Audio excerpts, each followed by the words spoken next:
Now I'd like to cover the pulmonary artery catheter here a little bit.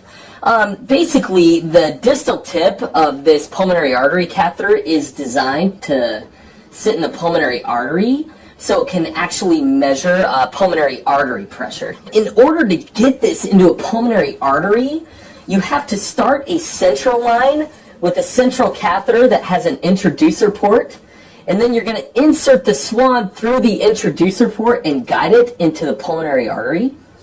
So the first question you're probably going to have is how does this actually get into the pulmonary artery, and what prevents this from coiling up like this in someone's atria or ventricle? And the answer is this balloon on the distal tip that I'm going to inflate here. This balloon acts kind of like a sail on a sailboat, because when this balloon is inflated, it follows the direction of the blood flow. And so, assuming that this catheter is not coiling up, the blood flow should guide this from the right atrium into the right ventricle and into the pulmonary artery. The second question that you may have is, how are you going to know whether this is truly in the pulmonary artery or whether it's coiled up? In other words, how do you know how far to advance this before stopping?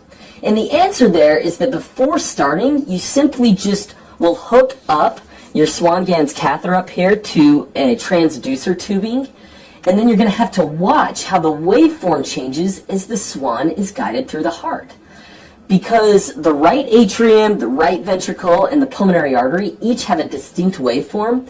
So if you keep advancing this and all you see is a right ventricular waveform, you're most likely coiled up, and so you're going to need to deflate the balloon and pull back and try again. One thin black line there means 10 centimeters. So there's 10 centimeters, 20, 30, 40, and then a thick black line there means 50 centimeters. And it goes all the way actually up to 100 centimeters.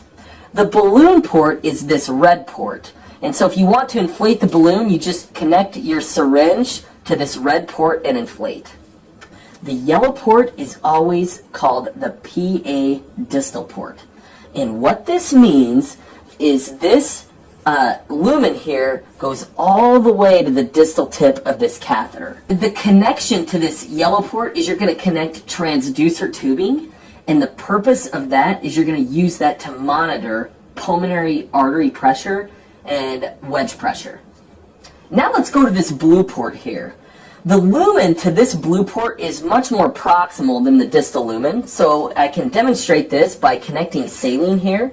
And if you follow it all the way over here, you're going to notice that saline comes out of that port right there. We connect transducer tubing to this blue port here, and we use that to monitor central venous pressure. The last port that I want to cover here is this clear port, and sometimes it's a white port.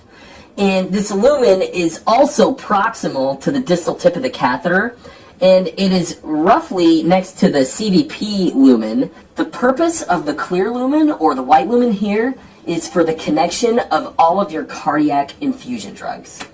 The last thing that I want to cover on this pulmonary artery catheter is this sterile contamination shield here. And sometimes it's pre-built onto the Swan, but sometimes you actually have to put it on yourself. But basically, once the Swan is in the right place, you bring this contamination shield all the way down to the hub of the cordis and attach, and that allows the portion of the pulmonary artery catheter that is hanging outside of the patient to remain sterile.